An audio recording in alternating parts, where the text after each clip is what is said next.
Welcome to MarcusG.TV. I'm Chef Marcus Guiliano, and I'm a chef on a mission. Today's mission is how Jamie and I, say hello, Jamie. Hello. How Jamie and I attack a wine tasting. How we approach purchasing for our bar.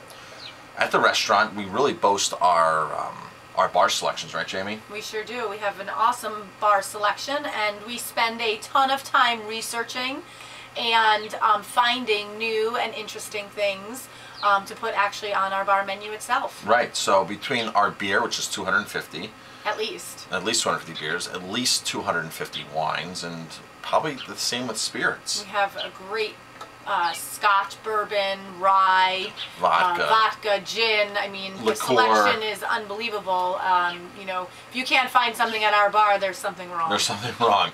But when most people walk in, they don't know, they don't recognize their favorites. They don't recognize them, and they get sometimes they get frustrated. They do, because we don't have the typicals that you would. So find. No Jack, no Absolute, no Grey Goose, no Bacardi, no Jim Beam, no Jack Daniels. No big brands. No big brands. So it gets, some people get really intimidated, and they like turn off and like, well, I don't understand why you don't have Grey Goose. It's a great vodka. I don't understand why you don't have it. But we choose not to, and we choose to make other choices and where we want our money to go. So we just went to a great wine and spirit tasting. One of our suppliers had one in New York City. We go to a lot of these tastings. And when you and I walk around the room, because you never know who's behind the table, right? Never know who's on the other if it's side. A distributor, or if it's the sales the rep, broker, or if it's the broker, the person who owns the winery, the winemaker. So many different choices. The first question we always ask is, who owns the winery, right? If we don't know, that's the first question we ask. Who owns the winery? And sometimes they'll say, well, I do, right? I'm the winemaker, I'm the owner, I'm the distiller, which is great because that's what we want.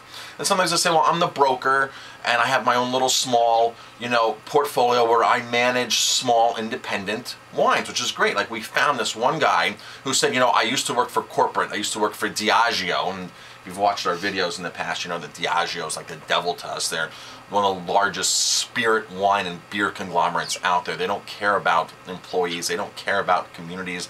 They don't care about sustainability. All they care about is their bottom line.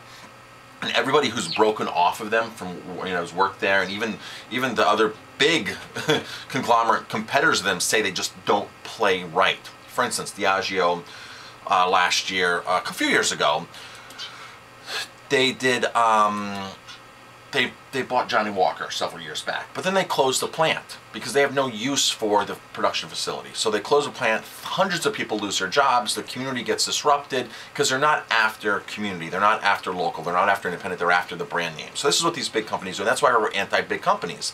So when you're coming in and asking for Grey Goose, or you're asking for Johnny Walker, or Jack Daniels, any of these big brands, that's the first thing that pops in the mind. They don't care about these local communities a lot of the times. So Diageo owns Guinness. They own all the nice scotches that people think, oh, like Lagavulin and this and that. They own it all. They own Ciroc. I mean, the list goes on and on. Captain Morgan's, the other big popular rum. So when we walk around these tastings, we want to find out who owns the company. The company. And we're always looking for small, independent people. So we want to have a conversation with the winemaker or the owner, proprietor, whatever that might be. Right. So now, tell us a story, Jamie, about... so at the tasting the other day, we walk up to square one, and the lady, somehow she says, I think she said, oh, where are you from? And we said upstate New York. Well, I said, what do you do for Square One? What do you do for Square One? And yes. she goes, well, I'm the owner. And then she looks at you. I said, I think we spoke on the phone once before, years ago, which we did. And she kind of gets very excited, and she immediately goes, oh my gosh, I know who you are. We've spoken on the phone. I love your videos. I love what you guys are doing up there. You were one of my first customers when we first started out. You were one of my biggest supporters, I think was the word that she used. She said we're one of her biggest supporters, and she came out behind the table and gave me you a big hug. Right? And then wanted to take a picture with you. Right, she wanted to take pictures. Was so excited about meeting you. Finally meeting you. In person. In person, yes. That's the kind of people we want to do business with. whether it's food, whether it's spirits, whether it's sugar or salt, whatever we're buying, that's what we're trying to accomplish, is doing business with other real business owners, not corporations, not conglomerates, not these, you know, and that makes me feel so good. Well, it makes us feel like our money's going to a great place. Going to a great place. She honestly appreciates, she goes, oh my gosh, you are my biggest, longest supporters in New York. You know, and she goes, that means a lot to me. And I said, it means a lot to me that we get to meet you and that you take such love and care in your product. Thanks for watching our video. If you like our video, please hit like, subscribe to our channel, and definitely pass it on.